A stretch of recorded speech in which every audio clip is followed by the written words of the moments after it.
இதில் FM AM நல்லா வரும். இது 10 வருஷத்துக்கு முன்னாடி வாங்கினது, அலி எக்ஸ்பிரஸில் வாங்கினது. இதில் எஃப்எம் பாட்டு நீங்கள் கேட்குறதுக்கு ரொம்ப நல்லாயிருக்கும். எங்களுக்கு ரொம்ப பிடிச்சிருக்கு. இது 3 வருஷத்துக்கு முன்னாடி வாங்கினது. இதில் எஃப்எம் ரொம்ப நல்லாயிருக்கும். பாட்டு நீங்கள் கேளுங்க. கேட்டு எஃப்எம் இப்போ தான் வாங்கினது. இதில் இலங்கை சேனல்லாம் நல்லா வரும், நீங்களும் கேட்கலாம்.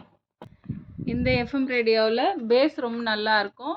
ப்ளூடூத் இருக்குது, மெமரி கார்டு யூஸ் பண்ணிக்கலாம். நம்ம பாட்டு கேட்டு ரசிக்கலாம்.